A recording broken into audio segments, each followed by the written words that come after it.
ما شاء الله. بعد ما طلعت صينية الجلاش من الفرن زي ما انتم شايفين كده، شكلها بسم الله ما شاء الله جميل جدا.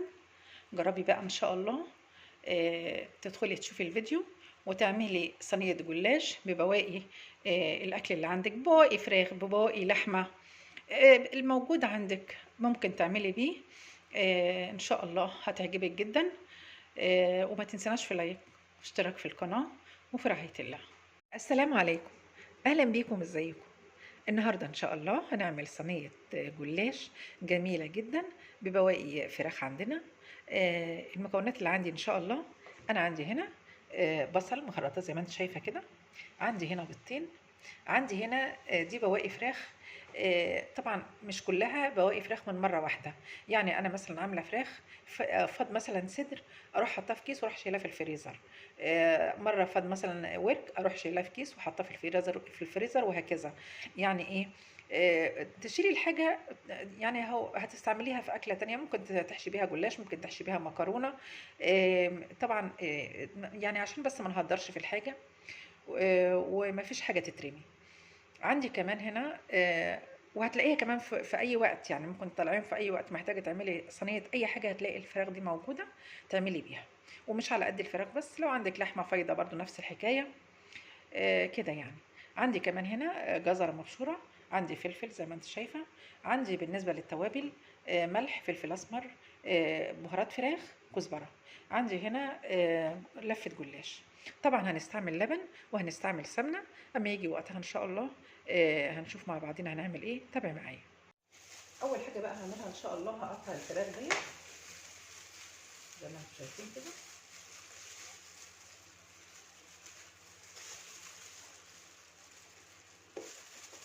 عايزه بقى تقطعيها قطع صغيره، قطعيها قطع صغيره، عايزه تقطعيها قطع كبيره، براحتك خالص، زي ما انت عايزه اعملي.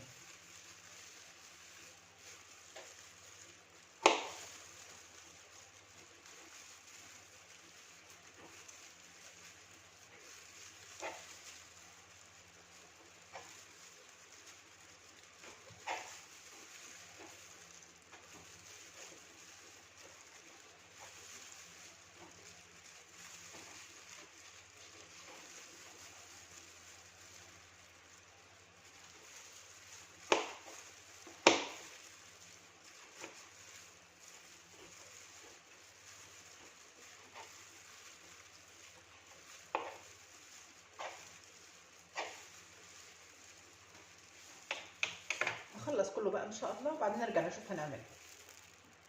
بعد ما قطعت الفراخ كده، هروح بقى احطها على النار ان شاء الله مع البصل والحاجات اللي انا قلت عليها. انا عندي هنا سمنه على زيت، عايزه تعملي بسمنه بس اعملي، عايزه تعملي بزيت بس اعملي، براحتك. هحط عليها بقى البصل ان شاء الله.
بعد ما البصله دبلت خالص كده، هحط عليها بقى الجزر والفلفل.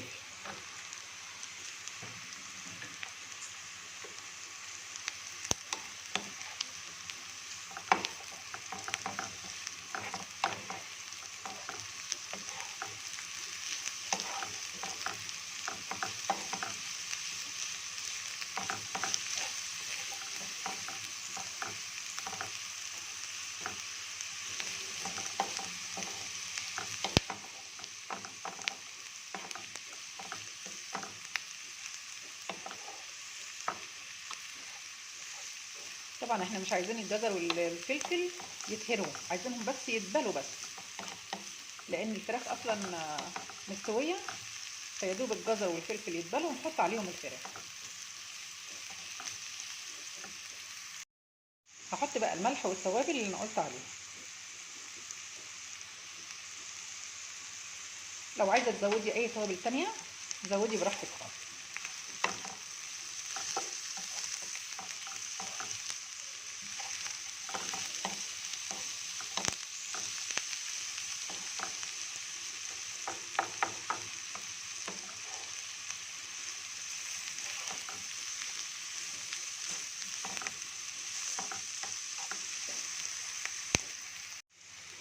بعد ما الفراخ، وبعد قصدي معلش، بعد ما البصل والفلفل والجزر دبل خالص كده، احط بقى الفراخ ان شاء الله.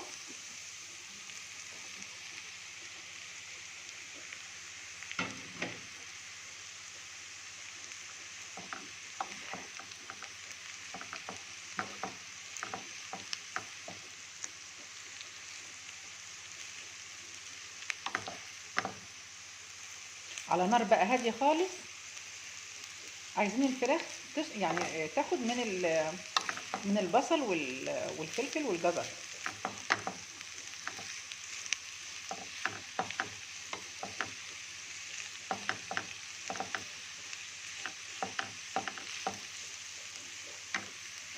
هنحط شويه ميه بس صغيرين كده.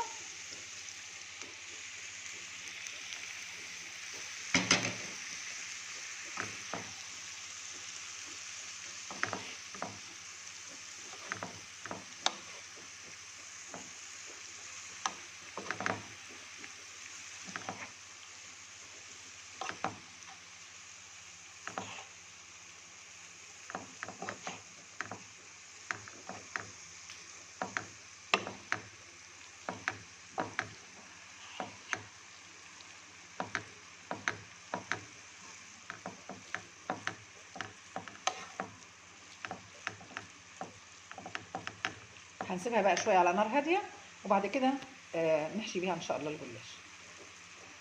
زي ما انتم شايفين كده، انا هطفي بقى كده خلاص عليه. انا عندي هنا لفه الجلاش اهي زي ما انتم شايفين كده. عندي هنا سمنه على زيت، لو عايزه تعملي بسمنه بس اعملي بسمنه بس، عايزه تعملي بسمنه على زيت تعملي بسمنه على زيت، الحاجه اللي تريحك اعمليها. وعندي الصينيه زي ما انتم شايفين كده، عشان بس البنات اللي بتتعلم لسه تدخل المطبخ. طبعا بندهن الارضيه بتاعت الصينيه كده.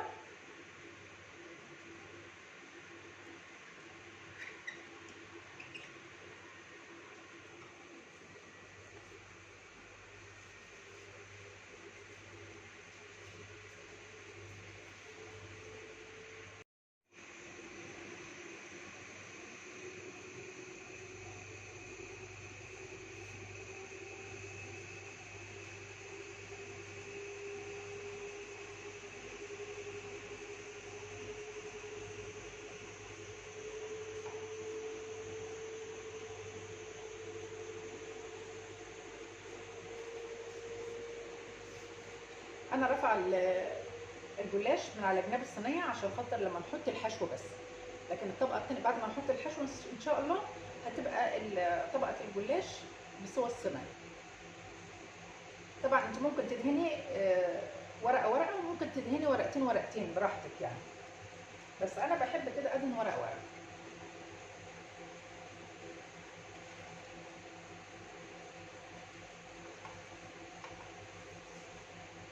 طبعا ما بدهنهاش قوي يعني، يا دوب بس حاجه بسيطه.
بعد ما حطيت نص كميه الجلاش هحط بقى ايه الفراخ.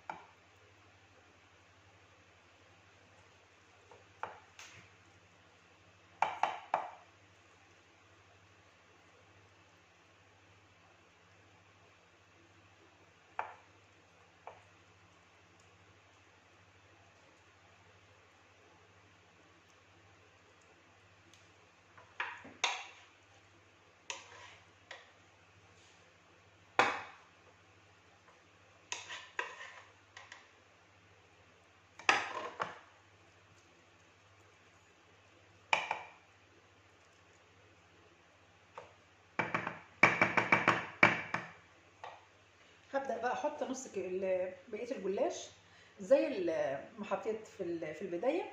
كل طبقة بدهن، اللي عايز يدهن كل طبقتين يدهن كل طبقتين. بعد ما هحط باقي الجلاش ان شاء الله هنشوف هنعمل.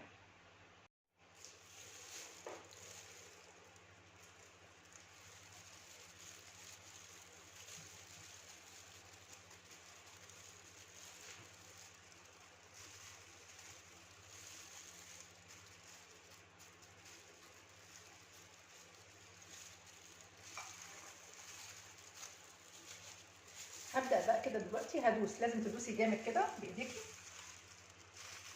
تضغطي جامد كده بايديكي.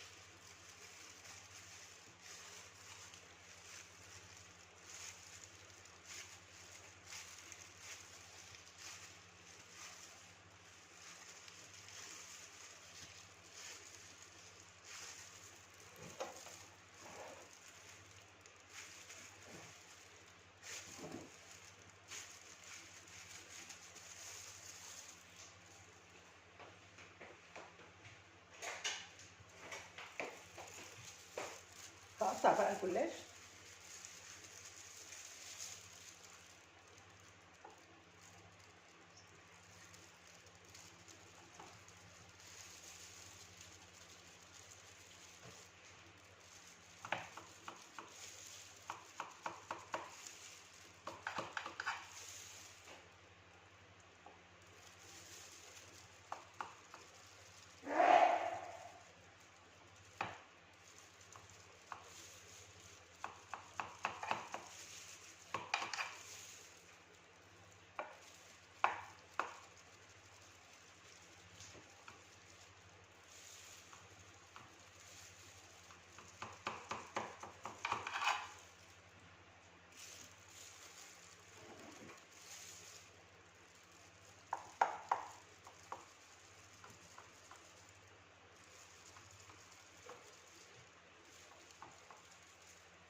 بعد ما قطعناها اضغطي برده جامد كده.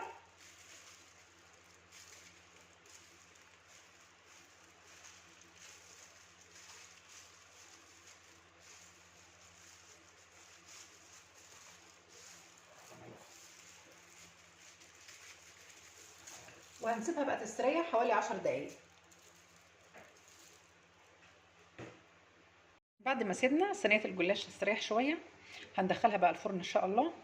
ولو انت عامله الجلاش في صينيه بايركس، حاولي على قد ما تقدري تحطي الصينيه ديت على صينيه ألمونيا، علشان خاطر ما تلسعش منك، لان البايركس بيلسع.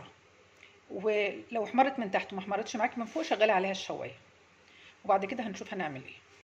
انا عندي هنا بيضتين اهمت وعليهم رشه ملح.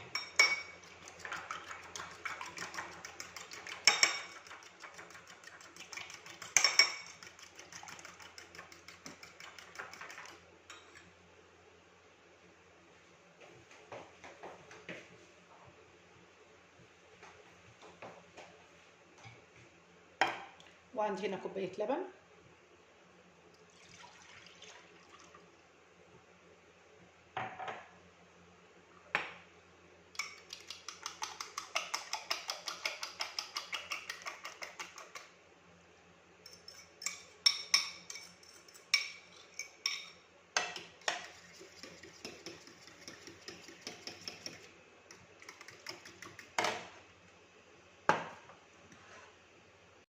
صينيه الجلاش طلعتها من الفرن، اخدت اللون دوت.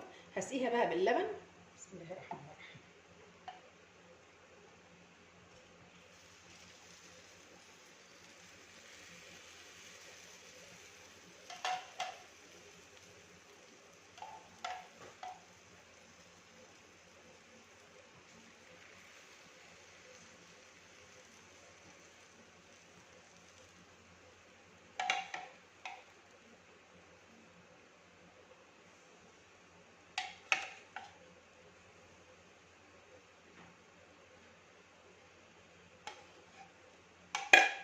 هدخلها الفرن تاني تشرب بس اللبن كده لمده حوالي يعني 10 دقايق، من 10 دقايق لربع ساعه، على ما تشرب بس اللبن دوت، وبعدين نطلعها ونشوفها مع بعض.